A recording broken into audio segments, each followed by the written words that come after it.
समझते हैं कि बांग्लादेश भी पाकिस्तान बनने जा रहा है, यानी कि पाकिस्तान की पॉलिटिकल सिचुएशन की तरह बनने जा रहा है। मतलब कि बांग्लादेश के अंदर जो इस्लामिक शिद्दत पसंद है, इस्लामिस्ट हैं, वो टेक ओवर कर सकते हैं। They can come back, they can come in power. और जिसे वो कहते हैं कि उनकी वालदा ने जो इस्लामिस्ट थे बांग्लादेश के, उनको साइडलाइन कर दिया था। सो अब दोबारा इस्लामिस्ट आ जाएंगे। सो उनका कहना यह है कि बांग्लादेश के अंदर इस्लामिस्ट पावर में आ जाएंगे, 1 पॉइंट। सेकेंडली, बांग्लादेश जो है वो पोलिटिकली फुली एक जो है ना इंस्टेबिलिटी की तरफ जा रहा है।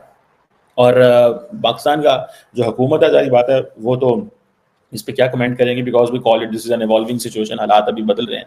लेकिन जारी बात, उन्होंने ये गुस्से में बयान दिया है। उनका ये बयान कि बांग्लादेश पाकिस्तान बनने जा रहा है, वो समझते हैं कि बांग्लादेश के अंदर अगर मौलवी आ गए, इस्लामी जमातें आ गई, तो जैसे पाकिस्तान की हालत है कि यहाँ मिलिटेंट ऑर्गेनाइजेशंस हैं, कई जगहों पे टेररिस्ट ऑर्गेनाइजेशंस हैं, कई जगहों पे ऐसा कॉन्स्टिट्यूशन उस वक्त इस्लामिस्ट ने बनाया जिसमें पाकिस्तान जो है वो उसको लार्जली एक चीज़ जगह में फिट कर दिया गया कि उसमें माइनॉरिटीज़ के साथ ज्यादती हो गई है। जैसे कि फॉर एग्जाम्पल अक्सर कहा जाता है कि पाकिस्तान के अंदर जो ब्लास्फेमी लॉ है उसको 99.99% मिसयूज़ किया जाता है।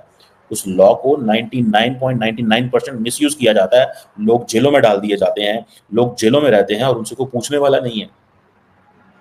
और ये जो बात है कि देखें, बैक इन 1971 आप चले जाएं तो बांग्लादेश जो था वो उसे, जिसे वो कहते हैं ना कि उसकी बुरे हालात थे, गुर्बत थी, इकोनॉमी ठीक नहीं थी, लेकिन over the period of time उन्होंने बड़ी मेहनत की। और आपको याद होगा कि अमेरिका के एक सेक्रेटरी ऑफ स्टेट होते थे, उन्होंने एक बांग्लादेश को बास्केट केस कहा था। ठीक है जी। बांग्लादेश में फिर 1974 में सैलाब आ गए, फिर वहाँ पे जो है फेमाइन आ गया, वहाँ पे जो है जिसे वो कहते हैं ना अमेरिका ने अपनी इमदाद भी उनको बंद कर दी बैक इन 70s 80s के दौर में देखी। ठीक है, लेकिन आज के दौर में बांग्लादेश तेजी से बदलती इकोनॉमी थी, बड़ी शार्पली वो अपने आप को रिफॉर्म कर रहे थे।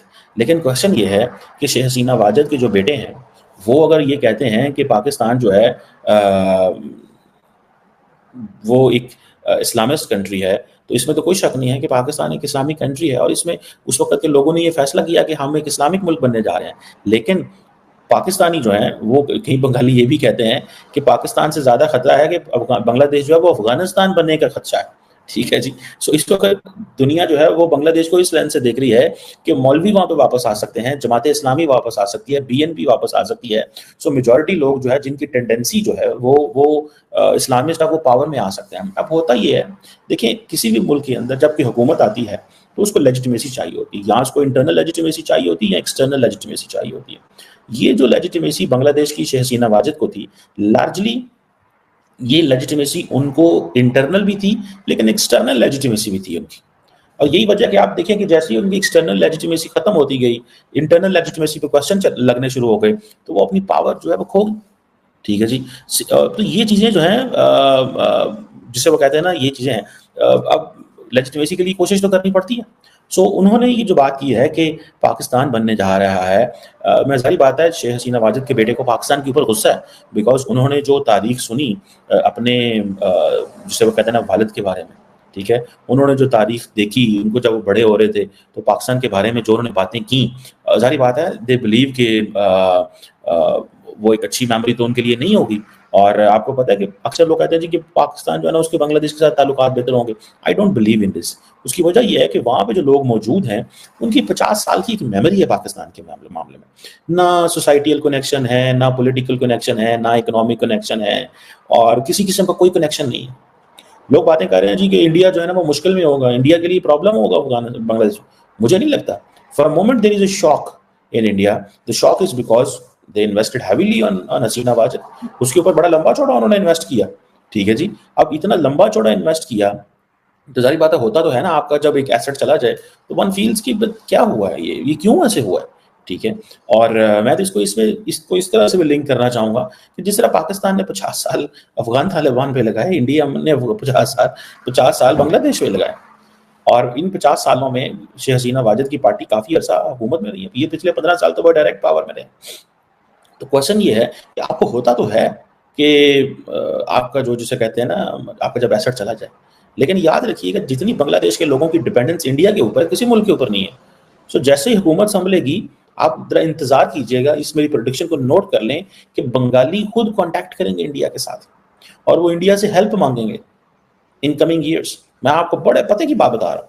उसकी वजह ये है कि जितनी वहाँ पे हालात खराब हैं, गुर्बत है, इकोनॉमी के मसले हैं, यूथ है, ये यूथ जो है, एक होता है कि आप जो सिचुएशन पैदा हो रही है ना, उसमें एक आप कह सकते हैं जी हाँ जी, हमें थोड़ी देर के लिए गुस्सा है, लेकिन लेटर ऑन ऐसे थोड़ी होता है। ठीक है जी। लेकिन लेटर ऑन उनको बांग्लादेश से इंगेज करना पड़ेगा, अब इंडिया से इंगेज करना पड़ेगा। आप मुझे ये बताएं कि ये जो बॉर्डर सिक्योरिटी फोर्स है हाई अलर्ट पे, किस लिए हाई अलर्ट पे है? वो भाई बांग्लादेश के लोग समझते हैं कि स्टेबिलिटी इंडिया में है, so we need to get into India. तो वो जो स्टेबिलिटी के लिए वो इंडिया जा रहे हैं, तो आप अभी इंडिया जा रहे हैं, इलीगली इंडिया जाना चाहते हैं। इंडिया की जो बॉर्डर सिक्योरिटी फोर्स है उनको रोकना चाहती है। इंडिया ने अपने तमाम बीएसएफ ने अपने तमाम फील्ड कमांडर्स को जो ऑन ग्राउंड डिप्लॉय कर दिए हैं, ठीक है जी, वो ऊपर मौजूद हैं। ठीक है जी। और तमाम लोगों की छुट्टियां कैंसिल कर दी गई हैं। बांग्लादेश जो है वो इतने बड़े पैमाने पे ये जो प्रोटेस्ट हो रहे हैं, एक इतने बड़े पैमाने के ऊपर जिसे कहते हैं ना, इंडिया की नेवी आर्मी जो है वो डिप्लॉय कर दी गई है। उनको पता है कि क्या हालात होंगे आइंदा आने वाले दिनों में। ठीक है। अब जो पर्टिकुलरली वेस्ट बंगाल जो है वो तकरीबन 2200 किलोमीटर का बॉर्डर है बांग्लादेश के साथ। फिर त्रिपुरा जो है उसका कोई 800 साढ़े 800 किलोमीटर लंबा बॉर्डर है। असम का 200-250 किलोमीटर बॉर्डर है। मिजोरम से कोई 300 सवा 300 किलोमीटर बॉर्डर है। इसी तरह मेघालय जो है उसका कोई 450 किलोमीटर बॉर्डर है। आप क्या समझते हैं इतने बड़े बॉर्डर्स को मैनेज करना कोई आसान काम है? ठीक है जी। जब से शेख हसीना वाजिद वहां से निकली हैं, आप क्या समझते हैं कि लोग सोचते नहीं कि आप बांग्लादेश में रहना मुश्किल काम है?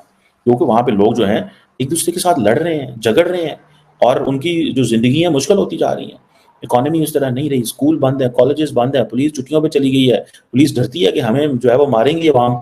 सो इस तरह की जो चीजें हैं वो मुझे I can understand.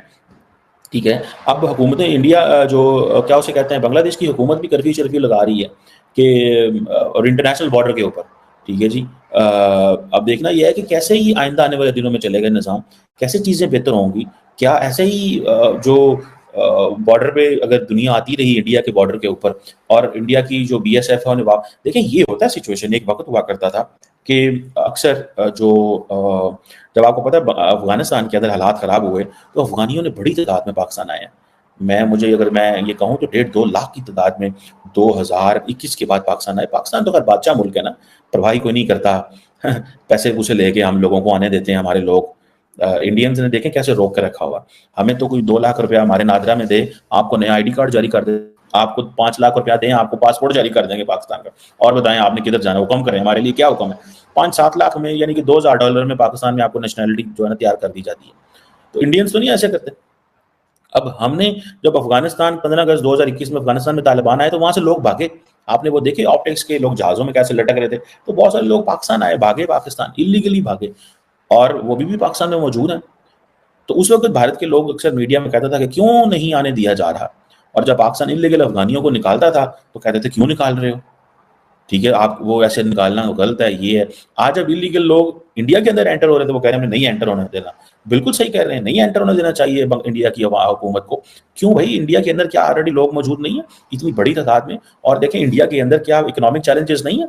Narendra Modi जो है बेशक वो मैक्रो इकोनॉमी के हवाले से बड़ा काम कर रहे हैं, बट अदरवाइज उनके लिए भी तो बहुत सारे मसले हैं, और वो समझते हैं कि हमें इन मसलों को हल करने के लिए एक स्ट्रॉन्ग सोसाइटी चाहिए। सो ये जो बीएसएफ ने इसीलिए हाई अलर्ट किया इंडिया बांग्लादेश बॉर्डर के ऊपर। ऑलरेडी उनका म्यांमार के ऊपर मसला बना हुआ है भाई, उनका म्यांमार के साथ मसला बना हुआ है। वो समझते हैं कि हमने म्यांमार से भी लोग जो हैं वो आते जाते रहते हैं। अब देखिए ना, इंडिया के जो ईस्ट में म्यांमार है और बांग्लादेश है, दोनों मुल्क जो है वो इस वक्त क्राइसिस है, वहां पर दोनों लोग एंटर होना चाहते हैं। वेस्ट में इंडिया के आप आ जाए, पाकिस्तान है और अफगानिस्तान है, इमीडिएटली पाकिस्तान स्टेबल है, लार्जली कोई लोग पाकिस्तान से इंडिया नहीं जाना चाहते, और अफगानिस्तान है थोड़ा दूर है लेकिन still challenge for the Bangladesh. दोस्तों, बांग्लादेश की मौजूदा स्थिति और भारत के स्थिर लोकतंत्र के बीच अंतर साफ, जो दोनों देशों के भविष्य पर गहरा असर डाल सकता है। अगर हम बात करें बांग्लादेश की अस्थिरता की, तो इस समय बांग्लादेश गंभीर राजनीतिक संकट से गुजर रहा है। शेख हसीना की सरकार के खत्म होने के बाद से देश में अस्थिरता और हिंसा का माहौल बना हुआ है। सो कॉल्ड छात्रों द्वारा शुरू किए गए इस प्रदर्शन ने जल्द ही एक बड़ा रूप ले लिया है। जिसमें सेना के कुछ हिस्सों का समर्थन भी इनको मिला है, जिसके बाद स्थिति बहुत ज्यादा बिगड़ चुकी है। खास तौर पर पुलिस थानों को आग लगाई जा रही है, इस्लामी समूहों द्वारा अल्पसंख्यकों खासकर हिंदुओं और जो अहमदियां हैं उन पर हमले किए जा रहे हैं, उनके घरों को लगातार जलाया जा रहा है। इसके साथ साथ जो मंदिर है उनको तोड़े जा रहे हैं, लड़कियों के साथ दुष्कर्म हो रहे हैं, और इन सब के बीच में बांग्लादेश की अर्थव्यवस्था भी अब गंभीर चुनौतियों का सामना कर रही है। महामारी के बाद से अर्थव्यवस्था पूरी तरह से उबर नहीं पाई थी, लोग बेरोजगार हो चुके थे, परेशान थे, लेकिन शेख हसीना ने ऐसे कई कदम उठाए थे जिससे बांग्लादेश बहुत तेजी से आगे बढ़ता हुआ नजर आ रहा था। लेकिन एक बार फिर से बांग्लादेश इस वक्त गड्ढे में जाकर गिर चुका है। वहीं पर अगर हम बात करें भारत की, जिस तरह से आलिया शाह तुलना कर रही हैं भारत की कि भारत की डेमोक्रेसी आप देखिए कितनी स्ट्रांग है। एक्चुअली भारत ने अपने लोकतांत्रिक मूल्यों को हमेशा से मजबूती से रखा है। जब भारत को आजादी मिली तो एक ऐसी सरकार आई जिसने कहीं ना कहीं भारत को सजो कर रखा। यहाँ पर जो चुनाव होते हैं वो बिल्कुल पारदर्शी तरीके से होते हैं, भरोसेमंद होते हैं, और जिसमें जनता का भी विश्वास होता है, और जो जनता का फैसला होता है वो सभी राजनीतिक दलों द्वारा मान्य होता है। भारत में जो संवैधानिक संस्थाएं हैं जैसे कि न्यायपालिका है, संसद है, कार्यपालिका है, ये सभी स्वतंत्र हैं। इन पर किसी चीज का दबाव नहीं होता, ना सरकार का होता है, ना आर्मी का होता है, जैसा कि बांग्लादेश और पाकिस्तान में आप देखते आए हैं। और सरकार की जवाबदेही सबसे पहले तय होती है कि कोई भी अगर घटना होती है तो उस पर सरकार जिम्मेदार होती है, सरकार को उस पर जवाब देना होता है।